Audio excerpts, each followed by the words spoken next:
Bonjour mes bien-aimés, frères et sœurs en Christ. Nous sommes l'église de la fin des temps. Oui, le corps. Nous, le peuple, qui ne suivons qu'une seule tête, Jésus-Christ de Nazareth, notre Messie. Amen. Soyons tous unis dans sa force et sa puissance, car il revient, c'est imminent. Alléluia. Amen. Il n'y a vraiment personne comme lui. Il n'y a personne qui soit comme Jésus. Il n'y a personne qui soit comme Jésus. Il n'y a personne qui soit comme Jésus. Il n'y a vraiment personne comme lui. Il n'y a personne qui soit comme Jésus. Il n'y a personne qui soit comme Jésus. Il n'y a personne qui soit comme Jésus. Il n'y a vraiment personne comme lui. J'ai marché, marché, personne, personne. J'ai tourné, tourné, personne, personne. J'ai fouillé, fouillé. Il n'y a vraiment personne comme lui. Il n'y a personne qui soit comme Jésus. Il n'y a personne qui soit comme Jésus. Il n'y a personne qui soit comme Jésus. Il n'y a vraiment personne comme lui. J'ai marché, marché, personne, personne. J'ai tourné, tourné, personne, personne. J'ai fouillé, fouillé. Il n'y a vraiment personne comme lui. Peuple de la terre, soyons tous prêts, tous unis en un seul peuple, en une seule unité qui est pour Jésus-Christ de Nazareth, notre Messie et Rédempteur de toutes nos vies. Soyons amour, alléluia. Soyons paix et soyons guerriers dans la prière, dans la louange, dans les écrits qui est notre Sainte Bible. Plus qu'un livre d'histoire, oui, notre histoire. Alléluia, amen.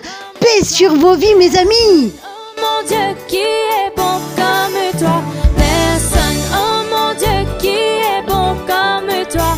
Personne, oh mon Dieu, qui est bon comme toi. Personne, maître des cieux, maître de la terre. À toi la gloire pour l'éternité. Maître des cieux, maître de la terre, à toi la gloire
Come on. Il est écrit, tu ne serviras pas deux maîtres à la fois. Tu n'es ni chaud ni froid, je t'assure que Dieu te vomira, mon frère. À qui tu appartiens si tu ne sais t'humilier? Qu'en public, mais en cachette, au coin de la rue tu es impudique, yeah. Aux yeux des dieux, rien ne peut s'échapper, car il finit par mettre au clair tout ce que l'homme aurait fait en secret. Tu joues au cache-cache avec lui, tu finiras toujours perdant. C'est ton avenir que tu es en train de gâcher. C'est vrai. La Bible dit, si ton père ou ta mère t'abandonnerait, moi l'Éternel, je t'abandonnerai pas. J'ai vu des guérisons devant mes yeux. J'ai vu des choses extraordinaires. J'ai vu des gens guérir de sida, de maladies incurables, de cancer. Jésus est le nom qui a été donné au-dessus de tout le nom. C'est pas une religion. Les hommes se servent de la religion pour leur ventre et pour leur gloire. Jésus a dit, aime ton prochain comme toi-même. Bénis celui qui te maudit. Prie pour celui qui te persécute. Si quelqu'un te frappe sur une joue, tends-lui encore l'autre joue. Magie existe. Dieu existe. Les anges existent. Tu as vu des signes déjà. Tu as vu des choses surnaturelles. Le monde surnaturel existe. Il n'y a que Dieu qui sauve. Il n'y a que Jésus-Christ qui est mort à la croix il y a 2000 ans pour toi. Si tu n'y crois pas, fais comme moi. J'ai dit, Jésus, si vraiment tu es le Fils de Dieu, parle-moi, je veux te connaître. Parle-moi, je veux te connaître. Je l'ai invoqué il y a 11 ans, il s'est révélé à moi. La Bible dit, invoque-moi et je te répondrai. Et je te révélerai les choses cachées. Jésus est vivant.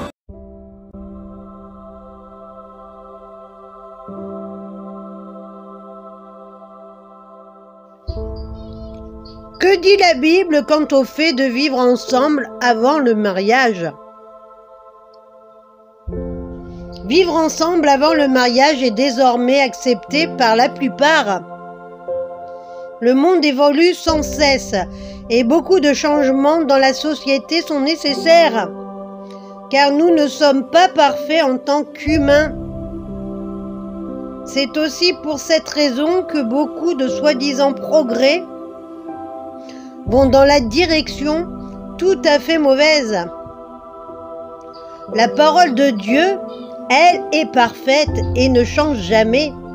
Le péché reste le péché, même lorsqu'il est accepté par une grande partie de notre humanité. Que dit la parole de Dieu à ce sujet? La Bible est claire, mes amis. Le fait de vivre ensemble est de l'immoralité sexuelle.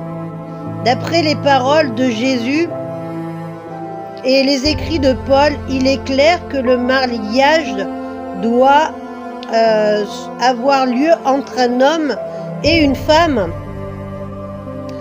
Et c'est la seule forme de relation que Dieu accepte et bénit. Toutes les relations sexuelles en dehors du mariage sont considérées comme de la fornication. Que le mariage soit honoré de tous et le lit conjugal exempt de souillure, car Dieu jugera les impudiques et les adultères, voir Hébreux 13, verset 4. Autrement dit, il n'y a rien d'impur dans le fait d'avoir des relations sexuelles pendant le mariage. Mais ceux qui s'engagent dans la fornication, en dehors du mariage, tombent sous le coup du jugement de Dieu. Le fait d'habiter ensemble en tant que couple sans être mariés, ceci est décrit clairement comme de la fornication et de l'adultère.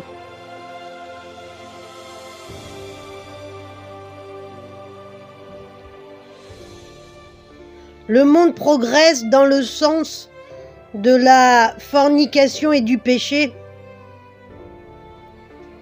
On constate que pendant que le péché se répand de plus en plus et de plus en plus accepté, de moins en moins de personnes lui résistent malheureusement.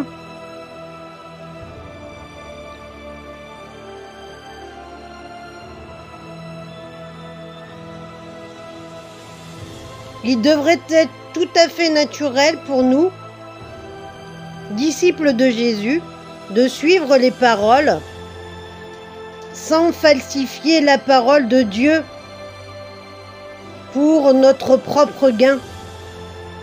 Dieu aime les pécheurs en espérant les amener à la repentance pour leurs péchés. Mais d'un point de vue biblique sincère et honnête, il ne fait aucun doute que Dieu ait de tels péchés. En tant que parents, frères et sœurs, nous devons sans cesse être remplis de la bonté de Dieu qui mène à la repentance. Voir Romains 2, verset 4. Personne ne peut vivre une vie de disciple pour Dieu tout en vivant dans l'adultère. Lorsque Dieu veut utiliser l'image la plus belle et la plus puissante pour décrire la relation entre son Fils Jésus-Christ et son Église, il utilise l'image de la fidélité entre l'époux Jésus et son épouse pure, l'Église, le peuple fidèle. Voir Éphésiens 5, verset 31, voir Apocalypse 14, verset 4, voir Apocalypse 19, 7 et 8. Nous croyons à la parole de Dieu. La Bible explique clairement que nous, qui sommes en Christ, nous devons vivre dans l'obéissance aux promesses éternelles de Dieu. Nous le croyons et notre vie se fonde sur cela. Que dit la Bible à ce sujet? Vous avez appris qu'il a été dit « Tu ne commettras point d'adultère ».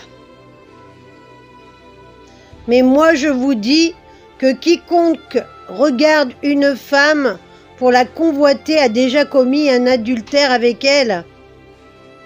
Dans son cœur, voir Matthieu 5, versets 27 et 28. Fuyez l'impudicité. Quelques autres péchés qu'un homme commette, ce péché est hors du corps, mais celui qui se livre à l'impudicité pêche contre son propre corps. 1 Corinthiens 6, verset 18. Je pense qu'il est bon pour l'homme de ne point toucher la femme. Toutefois, pour éviter l'impudicité, que chacun ait sa femme et que chaque femme ait son mari. 1 Corinthiens 7, versets 1 et 2. À ceux qui ne sont pas mariés et aux veuves, je dis qu'il leur est bon de rester comme moi. Mais s'ils manquent de continence, qu'ils se marient, car il vaut mieux se marier que brûler. 1 Corinthiens 7, versets 8 et 9.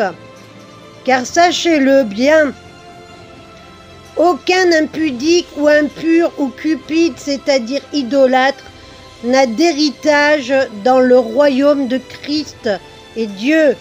Voir Éphésiens 5, verset 5. Ce que Dieu veut, c'est votre sanctification et c'est que vous vous abstenez de l'impudicité. C'est que chacun de vous sache posséder son corps dans la sainteté et l'honnêteté, sans vous livrer à une convoitise passionnée, comme font les païens qui ne connaissent pas Dieu. Voir 1 Thessaloniciens 4, versets 3 à 5. Que le mariage soit honoré de tous et le lit conjugal exempt de souillure, car Dieu jugera les impudiques et les adultères. Voir Hébreux 13, verset 4. Soyez tous bénis, mes amis. Bonjour frères, sœurs.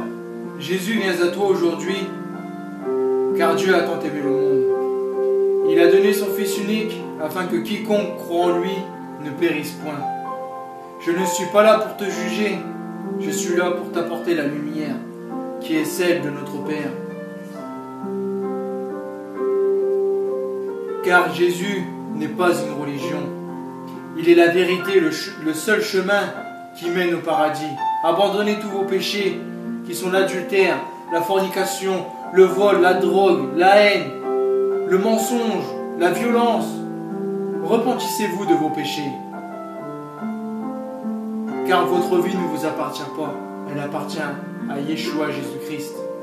Bien-aimé, ouvre tes yeux et ton cœur à Jésus. Et il pardonnera tous tes péchés. Et fais-lui confiance. Montre-lui tout ton amour et toute ta foi. Car tu as beau avoir de l'argent, avoir une belle maison, avoir une belle voiture, ceci ne peut pas te sauver. Ni même ta religion. Car la religion amène la violence, le mensonge, la haine, les meurtres. Seul Jésus peut te sauver.